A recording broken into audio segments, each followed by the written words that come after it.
नौकर जोर लगा लगा कर मेरा मसाज करता। मैं उसको पैसे पकड़ाती तो कहता, रहने दो मालकिन, वसूली रात को करूंगा। मैं कुछ समझ नहीं पाती। जैसे जैसे वह मसाज करता मुझ पर खुमारी बढ़ती ही जाती और मैं सुकून से गहरी नींद सो जाती। लेकिन एक रात मुझे नींद नहीं आई। मेरे तो होश उड़ गए जब उस रात मसाज करते करते उसने, मेरा नाम दामिनी है, मैं बहुत खूबसूरत थी, इसीलिए शादी से पहले हर दिन मेरे लिए रिश्ता आता था। मैं अपने माँ बाप की इकलौती बेटी थी, इसलिए मेरा बाप चाहता था कि मैं डॉक्टर बनकर उसका नाम रोशन करूं। मगर जब मेरे लिए इतने अच्छे रिश्ते आते थे तो मेरी माँ मुझे कहती कि तुम अपनी पढ़ाई छोड़ दो ताकि मैं तुम्हारी शादी कर दूं। मगर मैं अपनी माँ से कहती थी कि मुझे तो डॉक्टर बनना है। मगर ये सुनकर मेरी माँ को गुस्सा आ जाता था और वह कहती थी कि तुम अभी शादी कर लो, ये डॉक्टर की पढ़ाई बाद में कर लेना। मगर मेरा बाप नहीं मानता था, इसलिए मेरी माँ एक बुजुर्ग बाबा के पास गई और उनसे कहा कि मैं अपनी बेटी की शादी करना चाहती हूँ। मगर उसका बाप नहीं मान रहा। कोई ऐसा ताबीज दो कि उसका बाप शादी के लिए फौरन मान जाए। उस बुजुर्ग ने मेरी माँ से 2000 रुपए लिए और ऐसा ताबीज दिया कि मेरा बाप मेरी शादी के लिए फौरन मान गया। ये रिश्ता दरअसल मेरे बाप के दोस्त ने अपने बेटे के लिए मांगा था और कहा कि आपकी बेटी शादी के बाद भी डॉक्टर बन सकती है। ये सुनकर मेरे बाप ने उससे शादी के लिए फौरन हाँ कह दिया और मैं विदा होकर अपने ससुराल आ गई। मेरे ससुराल वाले बहुत अमीर थे, इसलिए मैं और मेरे पति अलग घर में रहते थे। मेरा पति अपने बाप का बिजनेस संभालता था, इसलिए वह सुबह से शाम तक बिजी रहता था। मैं उसके घर गई तो वहाँ का ऐशो आराम देखकर मैं चौंक गई। मेरे पति ने मेरी सेवा के लिए कई नौकरानियां रखी हुई थी, मगर उसका एक नौकर धीरे धीरे मेरे करीब आने लगा। उस नौकर ने मुझसे कहा कि मैं यहाँ काफी सालों से काम कर रहा हूँ और आपके ससुराल वाले मुझे बिल्कुल घर के मेंबर की तरह ही समझते हैं। ये सुनकर मैंने भी उसे खास अहमियत देना शुरू कर दी। वह एक दिन मेरे कमरे में आ गया। मैं अभी तक बिस्तर में लेटी हुई थी। उसने मुझे थका थका देखा तो कहने लगा कि आप लेटी रहो, थक गई होगी, अगर आपको एतराज ना हो तो मैं आपके पैर दबा दूं।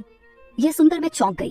मैं खूबसूरत थी, जवान थी, लेकिन मुझे मेरे पति के अलावा किसी मर्द ने नहीं छुआ था और ना ही मैंने किसी नौकर से कभी अपने पैर दबवाए थे। इसलिए मैंने फौरन मना कर दिया, क्योंकि मुझे अच्छा नहीं लगता कि कोई पराया मुझे छुए। यह सुनकर वह चुप हो गया और मेरे कमरे से चला गया। तभी मुझे एहसास हुआ कि मैंने उसकी बात का जवाब बहुत सख्ती से दिया था। शायद वो पहले भी मेरे ससुराल में ऐसे काम करता होगा, मगर मैंने साफ इनकार करके उसका दिल तोड़ दिया था। दरअसल मैं बहुत नरम दिल थी, इसलिए मुझे बाद में अफसोस होने लगा। मैं उसके बारे में सोचने लगी कि यह नौकर तो काफी जवान और खूबसूरत है, मुझे इससे पैर नहीं दबवाना चाहिए था। शायद मेरे पति को यह बात अच्छी ना लगे। अगले दिन भी ऐसा हुआ। नौकर ने यही बात मुझे दोबारा कहा। मैं उस दिन बहुत थकी हुई थी, इसलिए मैंने अपने पैर बिस्तर से नीचे कर लिए और उससे कहा कि तुम मेरे पैर दबा दो। यह सुनकर वह खुश हो गया और उसने मेरे पैर दबाने शुरू कर दिए। वह इतने धीरे धीरे पैर दबा रहा था कि मुझे फिर से नींद आने लगी। ये देखकर वह नौकर कहने लगा, मालकिन आपको नींद आ रही है, आप बिस्तर पर लेट जाओ, मैं आपके पैर दबाता रहूंगा। मैं जैसे मदहोशी में थी, इसलिए फौरन बिस्तर पर लेट गई। वह नौकर बिस्तर पर आ गया और मेरे पैर दबाने लगा। उसके बाद मुझे होश नहीं रहा और मैं सो गई। मुझे नहीं पता था कि मैं कितने घंटे सोती रही। मेरी आंख खुली तो मैंने देखा कि वह नौकर अभी तक मेरे पैर दबा रहा था। ये देखकर मुझे उस पर तरस आ गया और मैंने हाथ बढ़ाकर अपना पर्स खोली और कुछ नोट निकाले और उस नौकर के हाथ में रख दिए। ये देखकर वह शर्माने लगा। मालकिन, आप मुझे पैसे देकर शर्मिंदा कर रही हैं। मेरी सैलरी अच्छी है, मुझे इन पैसों की जरूरत नहीं है। ये सुनकर मैंने उससे कहा कि ये पैसे तुम्हारी मेहनत के हैं। ये सुनकर उस नौकर ने मुझसे वह पैसे लिए और मेरे कमरे से निकल गया। मेरा पति रात को देर से आता था, इसलिए मैंने शाम को फिर उस नौकर को अपने कमरे में बुलाया और उससे कहा कि तुम्हारी मालिश से मुझे बहुत अच्छी नींद आती है, इसलिए जब तक मेरा पति घर नहीं आ जाता तब तक तुम मेरे कमरे में ही रहना। शायद नौकर को पैसे का लालच आ गया था, इसलिए वह मेरी बात सुनकर खुश हो गया और कहने लगा, मैं तो आपका मामूली सा नौकर हूँ, जैसा आप कहोगे मैं वैसा ही करूँगा।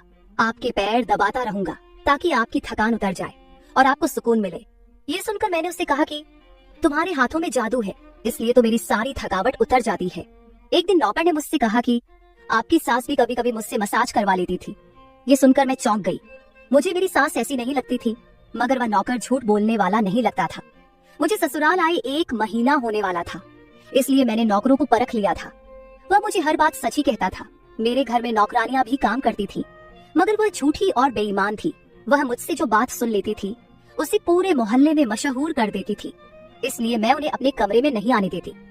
ये नौकर इस घर का पुराना नौकर था, इसलिए मैं उस पर भरोसा करती थी। नौकर भी मेरे कमरे में आता था, मगर अपनी नजरें झुकाकर रखता था। वह मेरे जिस्म को हाथ लगाता, मगर उसकी नीयत खराब ना थी। ऐसा हर रात होता था। एक दिन मैंने अपने पति से कहा कि जब से हमारी शादी हुई है हम कहीं घूमने फिरने नहीं गए।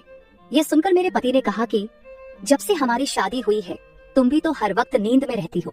मैं रात को घर आता हूँ तो तुम गहरी नींद में होती हो। दिन को मेरे पास वक्त नहीं होता और रात को मेरे घर आने से पहले तुम सो जाती हो। ये सुनकर मैं अपने दिल में सोचने लगी कि यह सब नौकर की मालिश की वजह से हो रहा था। मेरे पति की शिकायत सही थी। मुझे रोज रात को अपने पति के लिए जागना चाहिए था। उस दिन मैंने फैसला किया कि आज रात जब नौकर मुझे मालिश के लिए कहेगा तो मैं इनकार करूंगी, ताकि मुझे नींद ना आए और मैं अपने पति के आने तक जागती रहूं। शाम हुई तो मैंने नहाकर खुद को खूब तैयार किया और दुल्हन बनकर बिस्तर पर बैठ गई। नौकर मेरे कमरे में आया तो उसने मुझे मालिश के लिए पूछा, मगर मैंने साफ इनकार कर दिया। मेरी बात सुनकर वह कुछ उदास हो गया और वापस चला गया। कुछ देर बाद नौकर मेरे कमरे में आया तो उसके हाथ में दूध का गिलास था। मैंने खाना नहीं खाया था, इसलिए फौरन दूध पी ली और अपने पति का इंतजार करने लगी, मगर मुझे नींद आ गई और मैं सो गई। सुबह में जागी तो नौकर फौरन मेरे कमरे में आया और कहने लगा, मालकिन आपके लिए नाश्ता लेकर आऊं। ये सुनकर मैंने अपने पति के बिस्तर की तरफ देखा, वह खाली था। ये देखकर नौकर कहने लगा, मालिक को जरूरी काम था, वह नाश्ता करके चले गए। ये सुनकर मेरा मूड खराब हो गया। मैं रात भर उसका इंतजार करती रही, मगर वह सुबह होते ही ऑफिस चला गया। मैंने नौकर से कहा कि मेरे लिए चाय ले आओ। नौकर कमरे से बाहर निकल गया। तभी मैंने अपने जिस्म की तरफ देखा तो चौंक गई। रात को मैंने दुल्हन का कपड़ा पहना हुआ था, मगर अब मेरे जिस्म पर कोई और कपड़े थे। मगर मैंने अभी जेवरात पहने हुए थे। मेरा सर भारी होने लगा। मुझे ये सोचकर चक्कर आने लगे कि रात को मेरे साथ क्या हुआ था और मेरे कमरे में कौन था और उसने मेरे साथ क्या किया था। मगर मुझे कुछ याद ना आया। मेरा दिल घबराने लगा और मैंने अपना सर पकड़ लिया। मेरा पूरा जिस्म दर्द कर रहा था, इसलिए नौकर चाय लेकर आया तो मैंने उससे कहा कि मेरा जिस्म दबा दो। यह सुनकर वह बिस्तर पर आ गया और मुझे दबाने लगा। उस दिन मैं देर तक बिस्तर पर पड़ी रही। उस दिन मेरे पति अचानक घर आ गए। मैंने उसे देखा तो उस पर बरस पड़ी। मैं रात को तुम्हारे लिए दुल्हन बनकर जागती रही, मगर तुम नहीं आए। ये सुनकर मेरे पति कहने लगे, मैं रात को कमरे में आया तो तुम गहरी नींद में थी, इसलिए मैंने तुम्हें नहीं जगाया। ये सुनकर मैं चौंक गई, मगर मेरे कपड़े किसने बदली किए और नींद पूरी होने के बावजूद मेरा जिस्म क्यों दर्द कर रहा है। मैं उलझ गई थी। मेरे पति कहने लगे, अच्छा ठीक है, मूड खराब करने की जरूरत नहीं है। मुझे आज रात एक काम के सिलसिले में बाहर जाना है, इसलिए देर हो जाएगी, मगर अभी मेरे पास 3-4 घंटा फ्री है। अगर तुम कहो तो हम अभी कहीं बाहर जा सकते हैं। ये सुनकर मेरा मूड खुद ब खुद ठीक हो गया और मैं सारी रात वाली बातों को भूलकर खुश हो गई। शादी के बाद यह पहला मौका था कि मैं अपने पति के साथ कहीं बाहर जा रही थी। मैं जल्दी जल्दी तैयार होने लगी, जबकि मेरा पति गाड़ी में बैठकर मेरा इंतजार करने लगा।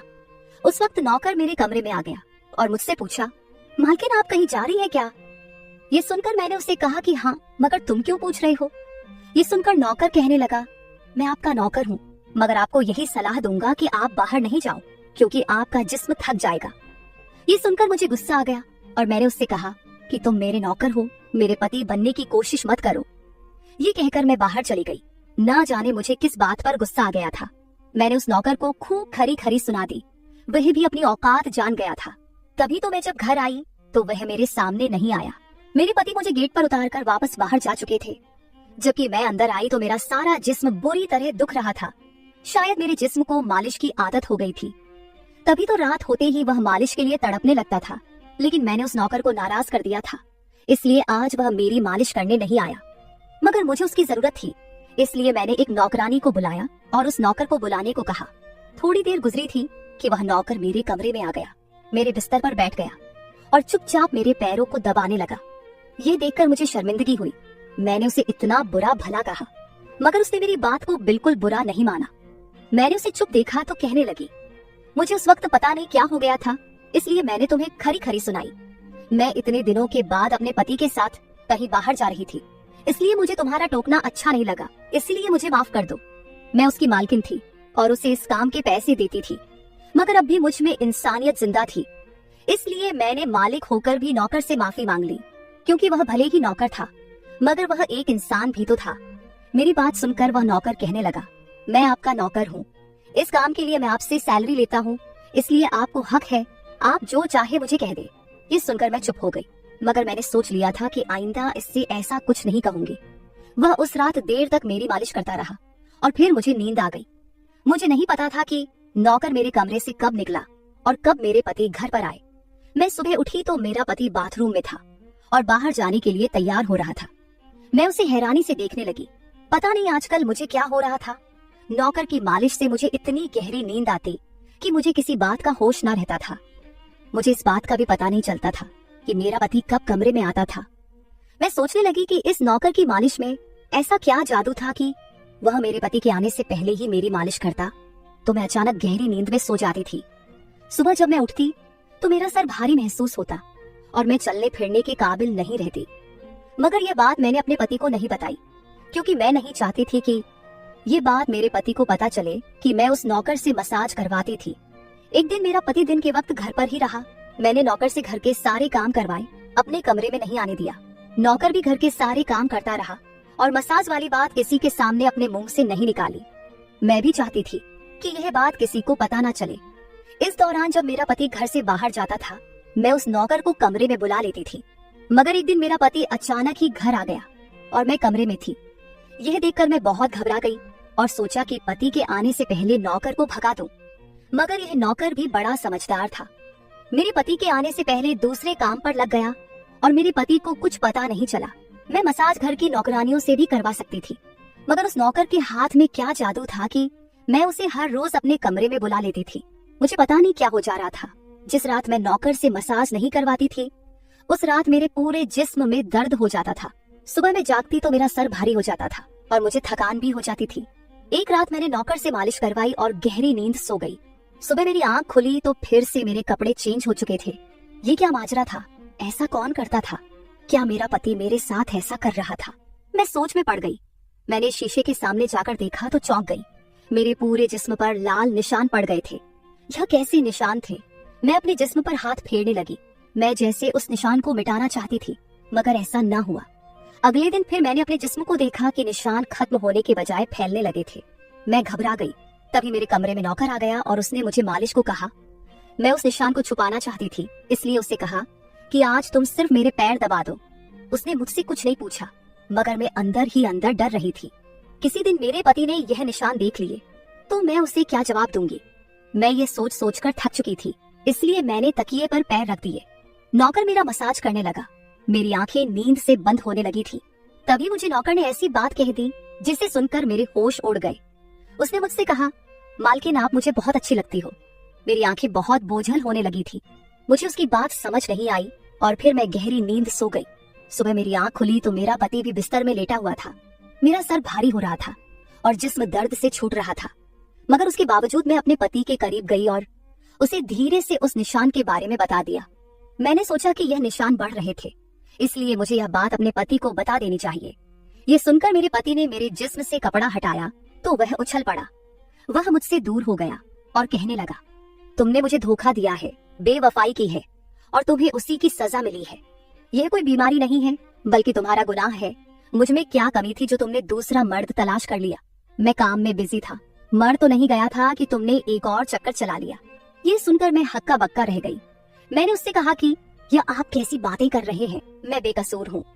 मगर मेरा पति हंसने लगा और कहने लगा, ये निशान बता रहे हैं कि तुम गुनहगार हो, इसीलिए मेरे घर से निकल जाओ, मैं तुम्हें तलाक के पेपर भेज दूंगा।